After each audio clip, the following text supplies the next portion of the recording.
Welcome back to my classroom. Today we're going to be wrapping up Kelly Gallagher's 9 reasons for reading extensively and developing a strong independent habit of reading among students today.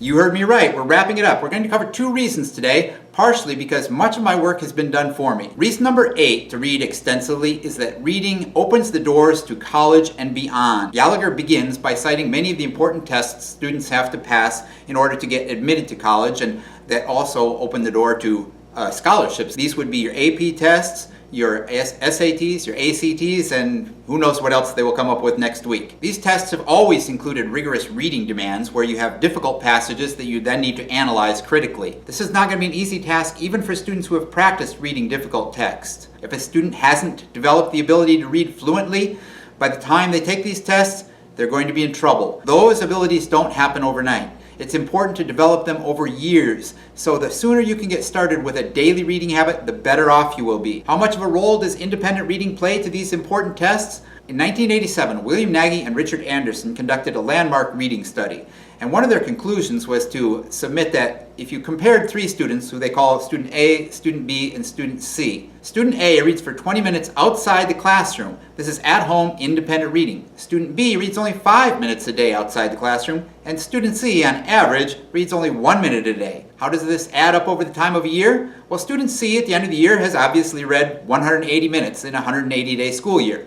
Student B will have read for 900 minutes, and student A, 3,600 minutes. That's 60 hours of reading compared to 3 hours for student C.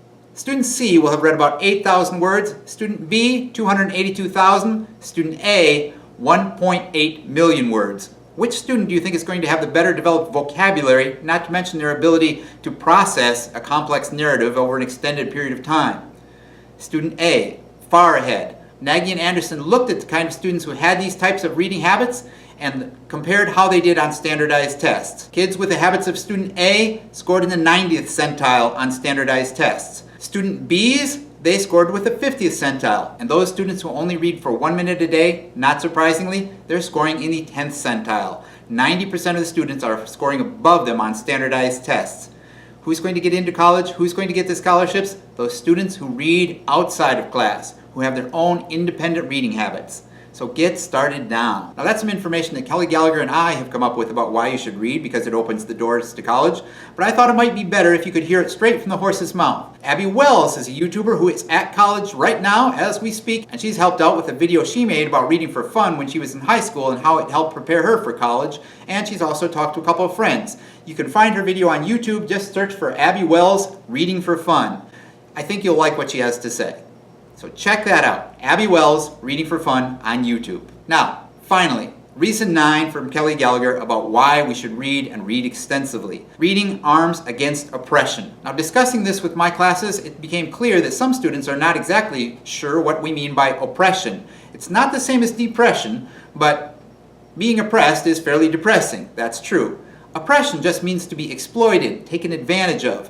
Basically, to have your rights to life, liberty, and the pursuit of happiness withheld or manipulated in a way that you don't get everything you should. Gallagher talks about this on a personal level, where if you're not a strong reader, you will be victim to people who will take advantage of you with contracts that are not clear. You may not be understanding fine print in all kinds of legal documents you might have to deal with. Your taxes depend on you being able to read well. So on a personal level, not being able to read well can hurt you. You won't understand politicians when they try to obfuscate issues. You won't understand ballot measures when you have to vote on them. This is not a good thing, and it puts you subject to being oppressed in your personal lives, even in America.